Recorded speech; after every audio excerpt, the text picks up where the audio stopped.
우리 함께 말씀은 민수기 23장 13절부터 15절의 말씀입니다. 우리 13절부터 15절 말씀을 우리 합독하도록 하겠습니다. 발락이 말하되 나와 함께 그들을 달리 볼 곳으로 가자. 거기서는 그들을 다 보지 못하고 그들의 끝만 보리니 거기서 나를 위하여 그들을 저주하라 하고 소임들로 인도하여 비스가 꼭대기에 이르러 7 제단을 쌓고 각 제단에 숫송아지와 숫양을 드리니 발람이 발락에게 이르되 내가 저기서 여호와를 만나 뵐 동안에 여기 당신의 번제물 곁에 서소서 하니라. 아멘. 오늘 본문은 발람의 두 번째 그 이스라엘을 저주하는 것을 시도하는 그런 장면이죠. 앞서 하나님께서는 하나님의 말씀을 통해 직접 발람에게 분명한 하나님의 뜻을 전하셨죠. 뭡니까? 결코 그들과 함께 가지 말고 그들 곧 이스라엘을 말하죠. 이스라엘을 저주하지도 말며 그 이유가 뭐라고 했어요? 이스라엘은 복을 받은 자들이기 때문에 그들과 함께 가지 말아라. 이거는 발락의 고관들과 함께 가지 말라는 거죠. 죄악의 길에 발도 들이지 말라는 거예요. 그들을 저주하지 말라고 했죠. 왜 그렇습니까? 그들은 복을 받을 자들이 아니라 이미 복을 받은 자들이기 때문에 이미 복을 받은 자들, 누구를 향해서 말씀하신 것입니까? 이스라엘을 향해 하나님께서 말씀하신 것이죠. 어떤 분이 질문을 하셨습니다. 가나안 땅에 들어가지 못한 그 광야에서 죽은 이스라엘 백성은 구원을 받았는가 안 받았는가에 대해서 누군가 질문을 했어요. 저는 저의 인간적인 생각이 아니라 하나님의 말씀을 근본으로 해서 생각을 해봤습니다. 말씀을 보면요, 하나님이 이스라엘 백성을 애굽에서 출애굽시킬 때 뭐라고 약속을 하셨나요? 나는 너희의 하나님이 되고 너희는 나의 백성이 되게 하시려고 그들을 애굽의 종된 곳에서 하나님께서 구원하신다고 말씀하셨죠. 방금 본 말씀과 같이 발람에게도 그들은 복을 받을 자가 아니라 복을 받은 자들이라고 이미 하나님이 말씀하셨어요. 약속의 땅에 들어가지 못하고 그 광야에서 죽은 자들은 구원을 받았느냐? 하나님의 속성을 생각해 보면 되죠. 하나님은요, 불변하신 하나님이에요. 영원토록 동일하신 하나님이란 거죠. 그리고 그 약속하신 것을 반드시 지키시는, 거짓말을 하지 않으시는 오직 참된 하나님이시죠. 그래서 하나님의 대표적인 속성인 하나님의 불변성과 신실성을 볼 때 이스라엘을 선민으로 택하시고 애굽에서 이끌어내셔서 광야를 지나 약속의 땅으로 인도하신 그 하나님은 거짓말을 하시는 하나님이 아니요, 반드시 약속을 지키시는 하나님이란 거죠. 저는 그들이 구원을 받았다고 생각합니다. 왜냐하면 하나님이 택하셨기 때문에. 또 하나의 증거가 무엇입니까? 가나안 땅에 아론이나 모세도 들어가지 못했다는 거죠. 그렇다고 해서 모세가 구원을 못 받은 겁니까? 다시 본문으로 돌아가세요.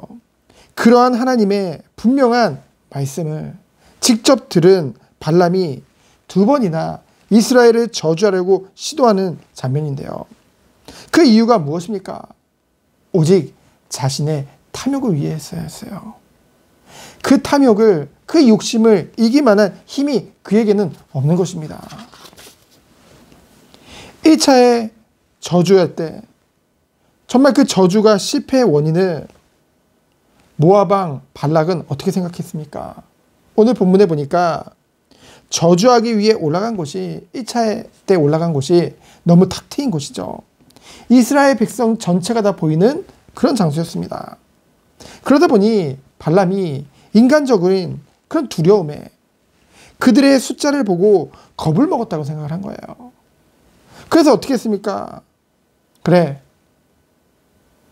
그곳은 실패했으나 그 저주하는 그 장소, 그 위치를 바꾸면 되지 않을까.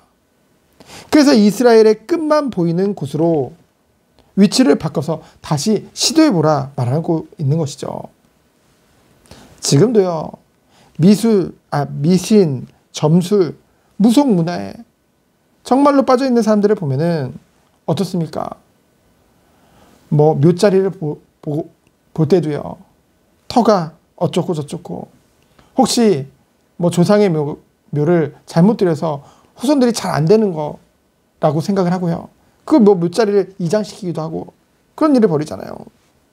그리고 이사를 할 때도 뭔가 내가 방향이 잘못되지 않았나, 내 사업이 망하고 왜 안 될까, 뭔가 이사를 좋은 곳으로 가면 되지 않을까. 지금도 동일하다는 거죠. 그것이 바로 하나님을 믿지 못하는 자들의 수준인 것입니다. 그리고 발람은요, 이미 하나님의 경고와 1차 실패에도 불구하고 동일한 자신의 그 주술을 통해 하나님을 불러서 자기들이 원하는 것을 이루고자 시도하는 그 모습을 우리는 보게 되었죠. 그들은 하나님을 진정 의지하거나 바라보는 것이 아닙니다. 자신들의 욕심을 위해 세상의 정욕을 따라 행악의 길로 가는 모습을 우리는 보게 되어지죠. 그렇다면 우리 택함을 받은 영적 이스라엘인 오늘날 성도들은 어떤 삶을 살아야 될까요? 첫 번째로 먼저 나를 택하신 하나님께 감사하는 것이죠. 여러분, 우리는요, 정말로 구원을 받을 만한 그런 의로움이 우리에게 전혀 없습니다. 자격이 없죠. 그럼에도 불구하고 하나님이 우리를 택하신 거예요. 빨리 그 구원의 그 은혜와 축복에 대한 가치를 발견할 때 우리에게 감사가 회복된다는 것이죠. 두 번째는 무엇입니까? 진정 구원의 은혜는 체험에서 오는 것이죠. 이 구원을 주시고 조건 없이 나를 사랑하신 하나님을, 이 구원의 은혜를 체험하게 되면 어떻게 됩니까? 사랑하게 되죠, 그 하나님을. 그 진정 그 하나님을 의지하게 되고 섬기기를 원하게 된다는 것이죠. 그 증거가 무엇입니까? 정말 구원의 은혜를 체험하고 그 가치를 발견해서 그 감사가 회복된 자에게 오는 증거가 무엇입니까? 바로 예배가 살아나는 줄 믿습니다. 예배가요, 무엇을 얻고자 또는 의무감에 드리는 그런 예배가 아니라요, 진정 사랑하는 그 하나님께 감사와 기쁨으로 나아가는 게 즐거운 그 예배 자체로 행복한 그런 중심이 회복되어지게 된다는 것이죠. 그러니 예배 가운데로 나아가는 우리의 마음과 중심이 달라지니 당연히 예배가 살아날 수밖에 없는 것이죠. 그래서 마지막 세 번째는 무엇입니까? 예배가 살아나니 내게 오는 것이 무엇입니까? 참된 힘이 오는 줄 믿습니다.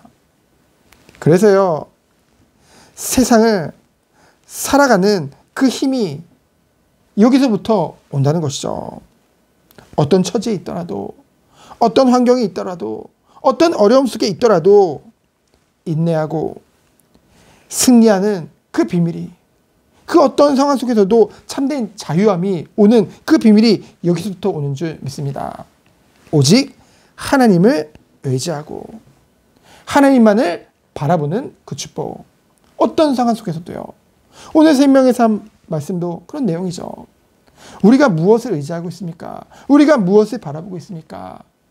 오늘도 진정 어떤 상황 속에서도 하나님만을 바라보며 그 안에서 오는 참된 만족과 기쁨, 정말 그 안에서 오는 참된 그 사랑에 대한 그 은혜에 대한, 그것에 대한 감사로 거기서부터 오는 참된 힘을 가지고 오늘 하루도 승리하는 우리 모든 성도님들 되어지기를 예수 그리스도 이름으로 축원드립니다. 시간 기도합니다.